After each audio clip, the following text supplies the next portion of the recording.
In 2004, Nintendo was in trouble. The GameCube was in third place, even against the then new entrant into the console wars, Microsoft's Xbox. Despite its friendly design, the GameCube was a powerful machine by the standards at that time. It was much more powerful than the PlayStation 2 and compared favorably against Microsoft's behemoth of a console.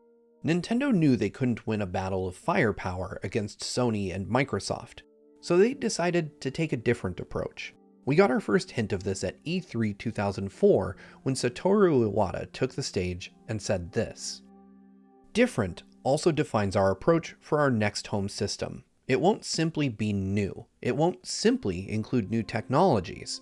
Better technology is good, but technology's not enough. Today's consoles already offer fairly photorealistic expressions. Simply beefing up those graphics will not let most of us see a difference. So what should a new machine do?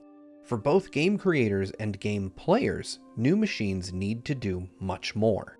They must offer an unprecedented play experience, something no other machine has delivered before.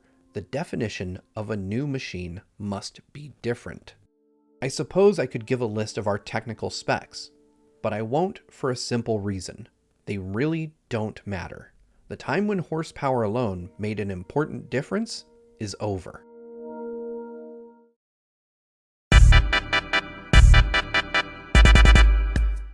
When the Wii debuted in 2006, it was the only standard definition console of its generation. Both the Xbox 360 and PlayStation 3 were full HD.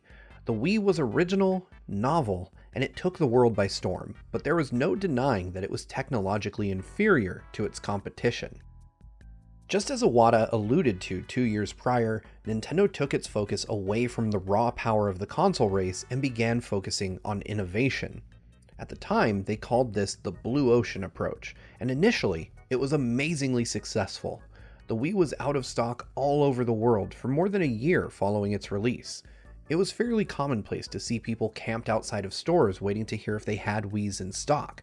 Everybody I knew had a Wii, and Wii Sports was such a common party game that it was even being played in nursing homes. Even now, I can't think of a game that has had as profound of a cultural impact as Wii Sports did in the late 2000s. In a few short years, Nintendo had turned their fortunes around. The key? A major contrast in price. The PS3 launched at the notorious price of $599 US. The Xbox 360 dropped at a less eye-watering $399, but the Wii launched at just $249, a stark contrast to the price tags of its competitors. This was also the beginning of the HD era of gaming, which meant that while Sony and Microsoft were now asking for $60 a game, Nintendo's titles were on average $10 less than those of their competitors. The GameCube also enjoyed a price advantage over its competitors, but its similarity to them was precisely why it failed. Nintendo tried to build the same thing Sony and Microsoft were selling, but its unique features, those small discs, its cube shape, and the handle made it seem inferior rather than unique. There wasn't anything novel about the GameCube that would impact the way you played it. Once you got past the aesthetic of the console, your games behaved the same way any Xbox or PS2 title would, leaving little reason for players to look at Nintendo's offering. To make a difference, Nintendo would need to exit the technological arms race. This strategy was nothing new to Nintendo. By 2006, this was something of a forgotten trick of theirs. It all comes back to someone highly respected within the company, a person who helped shape Nintendo's early years: Gunpei Yokoi. Yokoi had an interesting philosophy, one that Nintendo briefly abandoned but has been riding out for the last 20 years. You've probably heard of it. In Japanese, it's referred to as Kareta Gijutsu no Suiheki Shiko, or lateral thinking of withered technology. It's what inspired the Game & Watch, the Game Boy, and more of Nintendo's most iconic products. Here's what it's about. The story goes that one day, Gunpei Yokoi was on the train and he saw a businessman punching numbers into his calculator as a way to keep himself entertained. This inspired Yokoi to use the same technology that was in a pocket calculator to create a gaming device, and thus, the Game & Watch series was born. This ideology would be applied to countless Nintendo products as the year went on, and is the primary reason why Nintendo is in the position it enjoys today. By the early 2010s, the Wii was an unqualified success. Nintendo has moved tens of millions of consoles, positioning the Wii as one of the greatest selling consoles of all time, but it was time to move on. At E3 2011, Nintendo announced the Wii U, showing the gamepad off to the world for the first time. When the Wii U launched in 2013, the reception was lukewarm, to put it mildly. For the first time, Nintendo was receiving considerable criticism for launching an underpowered console.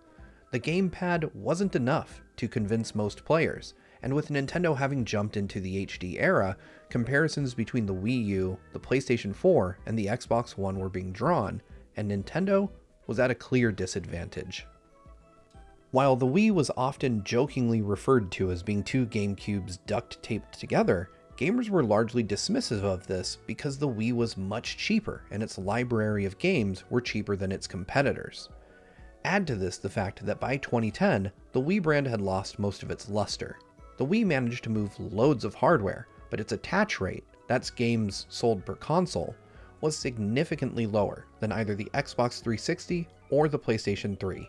Many Wii owners only ever bought the console to play Wii Sports on and left it to collect dust.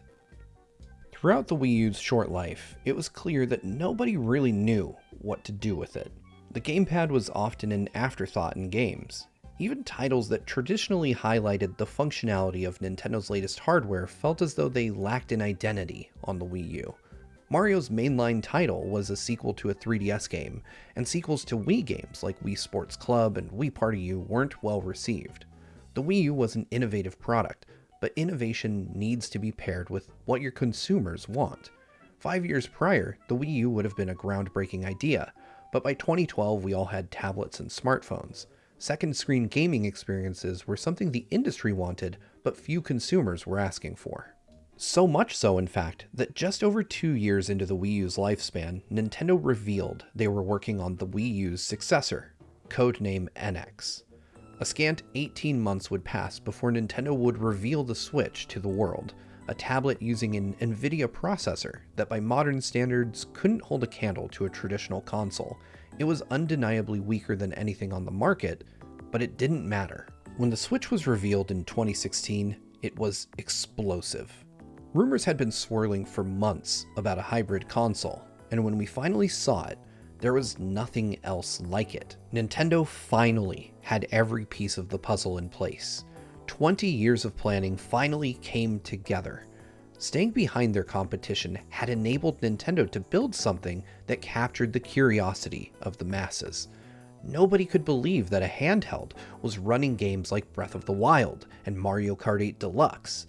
Where the Wii failed to get players to buy games in large numbers, Switch owners have picked up far more on average. While the Wii U failed to hook consumers with its off-TV gameplay, the Switch has perfected it by making the entire console playable anywhere, with or without a TV.